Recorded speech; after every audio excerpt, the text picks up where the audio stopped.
Banking regulation act 1949, Bharat में banking नियमन अधिनियम 1949,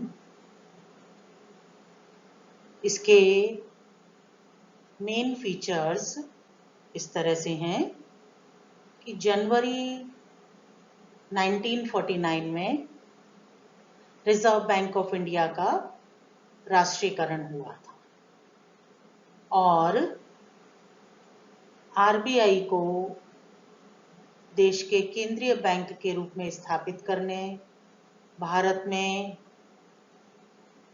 व्यापारिक बैंकों पर एक नियंत्रण करने का और नियमन करने का रिजर्व बैंक को अधिकार प्रदान करने के उद्देश्य से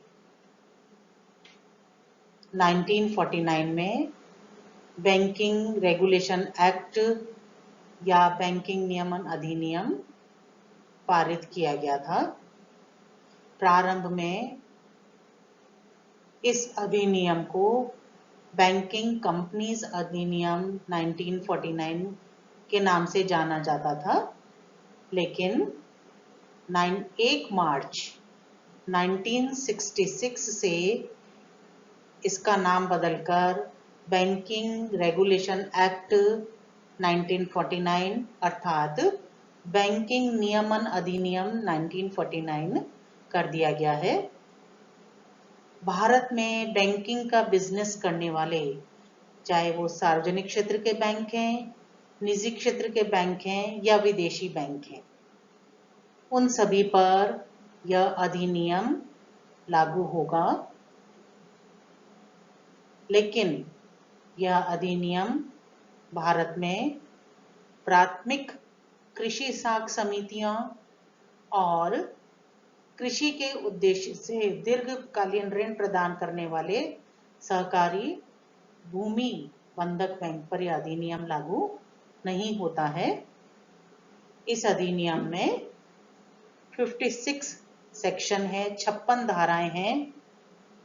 1 से लेकर 55 तक जो धाराएं हैं वो व्यापारिक बैंकों पर लागू होती हैं और सेक्शन 56 सहकारी बैंकों पर लागू होता है।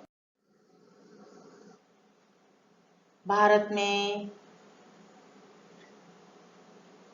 डिपॉजिटर्स के हितों की रक्षा करने के लिए, सहकारी बैंकों को और मजबूत करने के लिए मार्च 2020 में संसद में एक अध्यादेश पारित किया गया था, एक ऑर्डिनेंस पारित किया गया था। उसके अनुसार इस अधिनियम में परिवर्तन किया गया है और अब रिजर्व बैंक ऑफ इंडिया को सहकारी बैंकों को भी नियमित और नियंत्रित करने का अधिकार दिया गया है। इससे पूर्व आरबीआई को यह अधिकार प्राप्त नहीं था। 2019 में जब पीएमसी घोटाला हुआ, Punjab and Maharashtra cooperative bank घोटाला हुआ था, जिसके कारण डिपॉजिटर्स को बहुत ज़्यादा नुकसान उठाना पड़ा था, उनके हितों की रक्षा करने के लिए यह अध्यादेश पारित किया गया है। 1949 का यह अधिनियम act, banking regulation act, Bharat में रिजर्व बैंक ऑफ इंडिया को व्यापारिक बैंकों को और सहकारी बैंकों को नियमित करने के अधिकार प्रदान करता है। इस एक्ट को पारित करने के मुख्य उद्देश्य इस प्रकार हैं कि भारत में विशेष रूप से बैंकिंग के बिजनेस के लिए एक अलग से अधिनियम की व्यवस्था करना, जिसमें कि बैंकिंग के बिजनेस को नियमित करने के लिए एक व्यापक प्रोविजंस किए जा सकें, कॉम्प्रिहेंसिव प्रोविजंस किए जा सकें। इसके लिए ये अधिनियम पारित किया गया। सेकंड, इसका उद्देश्य है to cut competition among banks. Bharat में बैंकों के बीच में आपसी प्रतियोगिता को कट करने के लिए, ताकि बैंकिंग के विकास को और ज़्यादा प्रोत्साहित किया जा सके, क्योंकि अनावश्यक प्रतियोगिता विकास को अवरुद्ध करती है। तो आरबीआई को यह अधिकार दिया गया है कि इस अधिनियम की धारा 22 के अनुसार बिना आरबीआई के से लाइसेंस प्राप्त किए भारत में कोई भी बैंकिंग का बिजनेस नहीं कर सकता है। शाखाओं की स्थापना करनी हो या एक स्थान से दूसरे स्थान पर परिवर्तित करना हो, बिना आरबीआई की परमिशन के भारत में बैंकिंग का बिजनेस नहीं किया जा सकता। To ensure balanced development of banks, बैंकों का पूरे देश में बैलेंस्ड विकास करने के लिए यह व्यवस्था की गई है कि सेक्शन 23 के अनुसार कि भारत में आरबीआई से अनुमति प्राप्त किए बिना नई शाखाओं को स्थापित नहीं किया जा सकता और न ही एक स्थान से दूसरे स्थान पर शाखाओं का परिवर्तन किया जा सकता है, कुछ विशेष परिस्थितियों को छोड़कर। To ensure the smooth and efficient functioning of bank, बैंकों की स्मूथ और कुशलतापूर्वक कार्य कर सकें, इस उद्देश्य के लिए रिजर्व बैंक को यह अधिकार दिए गए हैं कि वह बैंकों में बैंक्स के चेयरपर्सन की नियुक्ति, उनके पुनः नियुक्ति और उनको हटाने के अधिकार दिए गए हैं। इसके अतिरिक्त रिजर्व बैंक को व्यापारिक बैंकों की और अब कमर्शियल बैंक्स की भी कोऑपरेटिव बैंक्स की भी ऑडिट करने सेक्शन 29, 30 और 31 के अनुसार बैंकों के ऑडिट करने का अधिकार दिया गया है।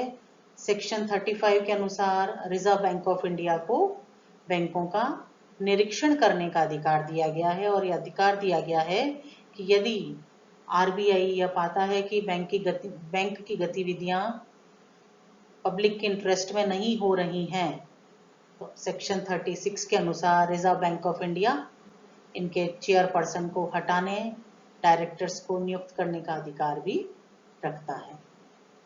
नेक्स्ट उद्देश्य है to protect the interest of depositors and public, जनता के और जमाकर्ताओं के हितों की रक्षा करने के लिए इस अधिनियम में यह व्यवस्था की गई है कि प्रत्येक बैंक को अपने कुल मांग और समय जमाओं का, टाइम एंड डिमांड डिपॉजिट्स का एक सर्टेन परसेंटेज सीआरआर और एसएलआर के रूप में रखना होगा। डिविडेंड डिक्लेयर करने से पूर्व कम से कम 20% लाभों का 20% रिजर्व फंड में ट्रांसफर करना होगा, ताकि जमाकर्ताओं और जनता के हितों की रक्षा की जा सके। To strengthen the banking system in India, Bharat में बैंकिंग सिस्टम को और अधिक मजबूत करने के लिए रिजर्व बैंक ऑफ इंडिया को इस अधिनियम में यह अधिकार प्रदान किया गया है कि यदि कोई बैंक जनता के हित में या डिपॉजिटर्स के हित में जब बैंक का व्यवसाय नहीं चल रहा है, तो आरबीआई को यह अधिकार है कि वह केंद्र सरकार से इसके समापन के लिए अनुशंसा कर सकता है। रिजर्व बैंक को यह अधिकार दिया गया है कि वह कमजोर बैंकों का मजबूत बैंकों के साथ में अमेलगमेशन कर सकता है, विलय कर सकता है, बैंकों का मर्जर किया जा सकता है। जैसे 2017 में स्टेट बैंक के 5 सहायक बैंकों का एसबीआई में मर्जर कर दिया गया, भारत में बैंकिंग सिस्टम को मजबूत करने के लिए। इसी तरह 1 अप्रैल 2020 से 10 बड़े बैंकों का मर्जर करके 4 बैंकों में परिवर्तित कर दिया गया है। इन सब का उद्देश्य भारत में बैंकिंग सिस्टम को मजबूत करना और बैंकों के बीच में अनावश्यक प्रतियोगिता की स्थिति को समाप्त करना है। और लास्ट अंतिम उद्देश्य है to restrict foreign banks investing funds of Indian depositors outside India.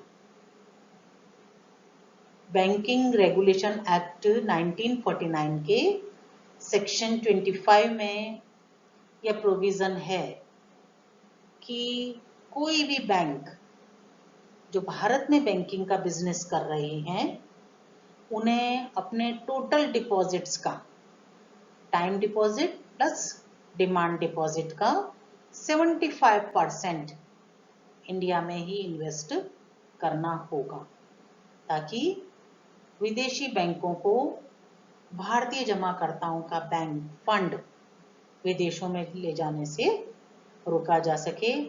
ये बैंकिंग रेगुलेशन एक्ट 1949 के मुख्य उद्देश्य हैं। Thank you.